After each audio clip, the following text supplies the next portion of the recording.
The Prime Minister said the Pearl Self-Reliance Mission is also a mission to empower future generations. He asked farmers to think beyond flour and rice. The reforms in goods and services tax (GST) have resulted in double the saving for rural households and lowered cost on both daily use items and farming tools. PM Narendra Modi said in New Delhi on Saturday, 2025, 11th October, while launching two schemes, the Dhan Dhanya Krishi Yojana and the Pulses Self-Reliance Mission for the agriculture sector. He asked farmers to not only work towards self-sufficiency but also to target the global market by growing export-oriented crops that can reduce imports and boost India's agriculture exports. जिले की अपनी जरूरत के हिसाब से इसकी planning में बदलाव लाया जा सकता है। इसलिए मैं किसानों और संबंधित जिलों के मुखिया से आग्रहपूर्वक कहूंगा, अब आपको जिले के स्तर पर ऐसी कार्य योजना बनानी है जो वहां की मिट्टी और वहां की जलवायु के अनुकूल हो। वहां कौन सी फसल होगी, बीज की कौन सी वैरायटी लगेगी, कौन सी खाद कब उचित रहेगी, ये आप सबको मिलकर के एक नए तरीके से सोच समझकर निर्धार करना चाहिए और उसको लागू करना चाहिए। आपको हर क्षेत्र, हर खेत के हिसाब से प्लानिंग करनी होगी। अब जैसे कहीं पानी अधिक होता है तो वहां वैसी उपज होगी, कहीं पानी की कमी है तो वहां उस प्रकार की फसलें उगानी होगी। जहां खेती संभव नहीं वहां पशुपालन और मत्स्य पालन को बढ़ावा देना होगा। कुछ क्षेत्रों में मधुमक्खी पालन एक बेहतर विकल्प होगा। तटीय इलाकों में सीवीड फार्मिंग एक शानदार विकल्प हो सकता है। पीएम धन धान्य कृषि योजना की सफलता लोकल लेवल पर इसके इम्प्लीमेंटेशन से ही होगी।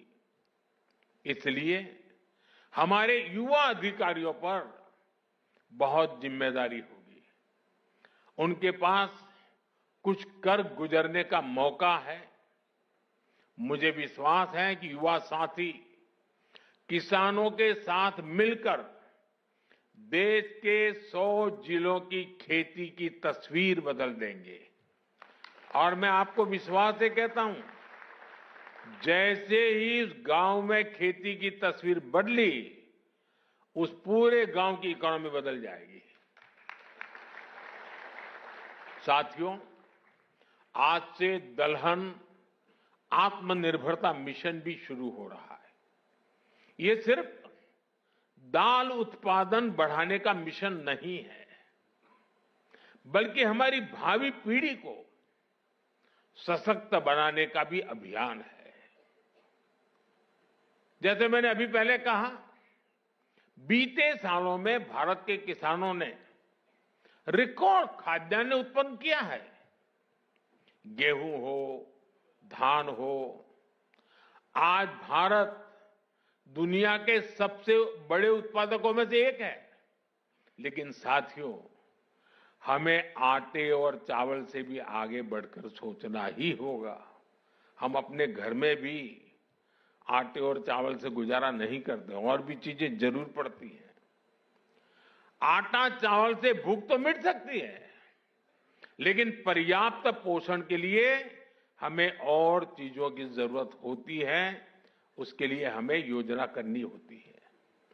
आज भारत को, और खास करके जो वेजिटेरियन आदि प्रकृति के लोग हैं, उनके पोषण के लिए प्रोटीन बहुत महत्वपूर्ण है। अन्य भी चीजों की जरूरत होती है, उसमें एक प्रोटीन भी है। हमारे बच्चों को, हमारी भावी पीढ़ी को उनके शारीरिक विकास के लिए और उसके साथ मानसिक विकास के लिए भी प्रोटीन का उतना ही महत्व है।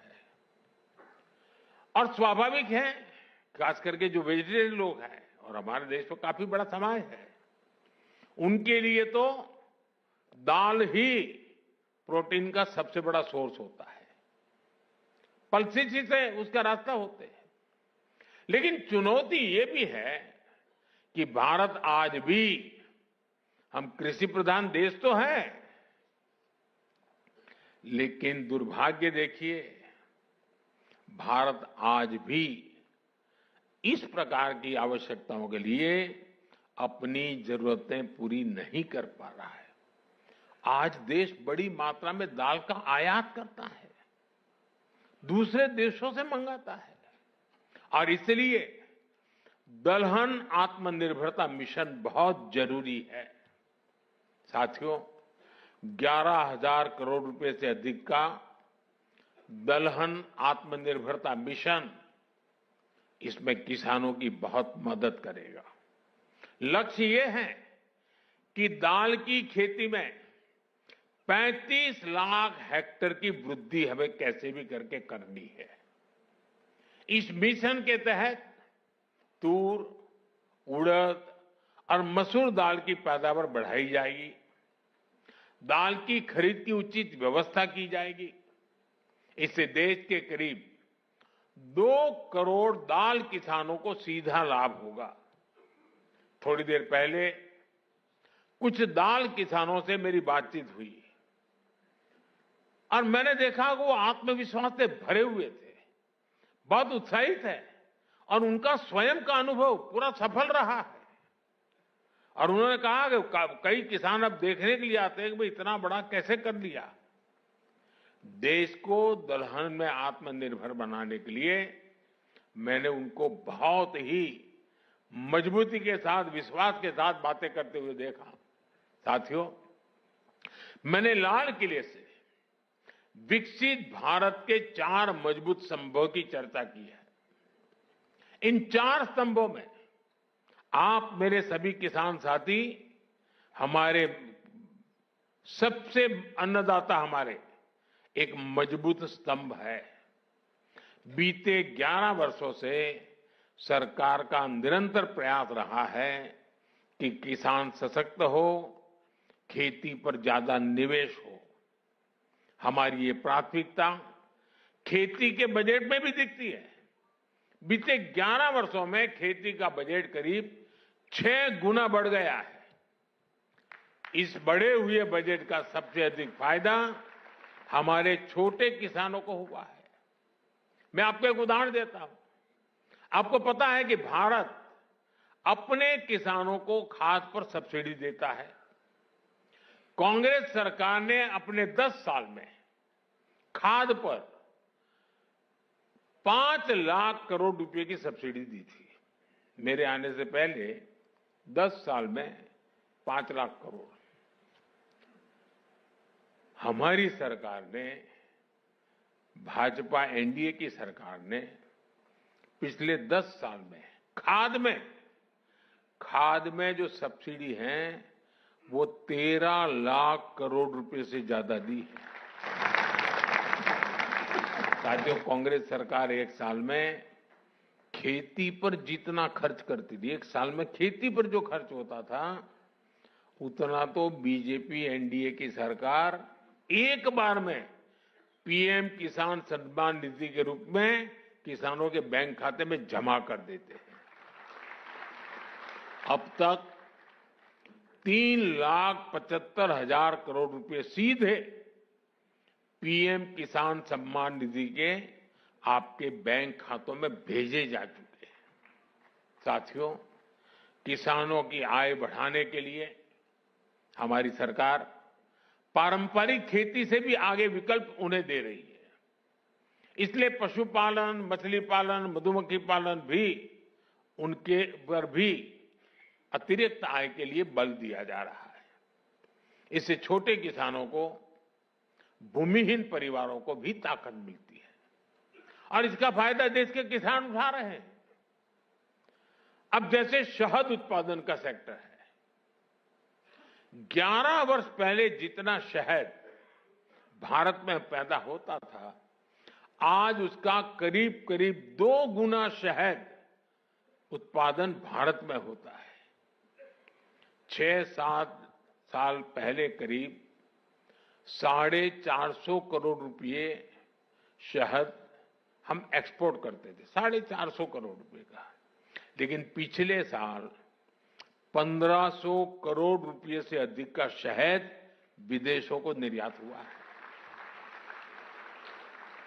ये 3 गुना अधिक पैसा हमारे किसानों को ही तो मिला है। साथियों, गांव की समृद्धि और खेती को आधुनिक बनाने में आज हमारी बहनों की भागीदारी निरंतर बढ़ रही है। अभी एक देवी जी से मेरी बात हो रही थी, वो राजस्थान से थी। वो अपना स्वयं सहायता समूह से जुड़ी। वो मुझे कह रहे हैं कि आज उनके मेंबर 90,000 है, 90,000। कितना बड़ा काम किया होगा।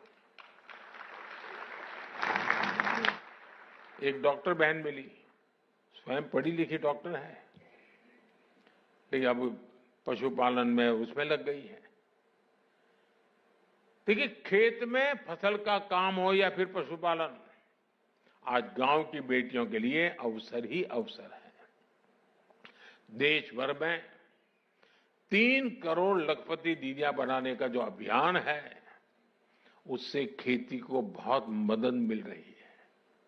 आज गांवों में नमो ड्रोन दीदियां खाद और कीटनाशक छिड़काव के आधुनिक तरीकों का नेतृत्व कर रही है। इससे नमो ड्रोन दीदियों को हजारों करोड़ रुपए की कमाई हो रही है। इसी तरह खेती की लागत कम करने में भी बहनों की भूमिका बढ़ रही है। किसान प्राकृतिक खेती से जुड़े, इसके लिए देश में 17,000 से अधिक ऐसे क्लस्टर बनाए गए हैं जो जरूरी मदद देते हैं। करीब 70,000 कृषि सखियां प्राकृतिक खेती को लेकर जरूरी मार्गदर्शन किसानों को देने के लिए तैयार है। साथियों, हमारा प्रयास हर किसान, हर पशुपालक का खर्च कम करना और लाभ ज्यादा देने का है।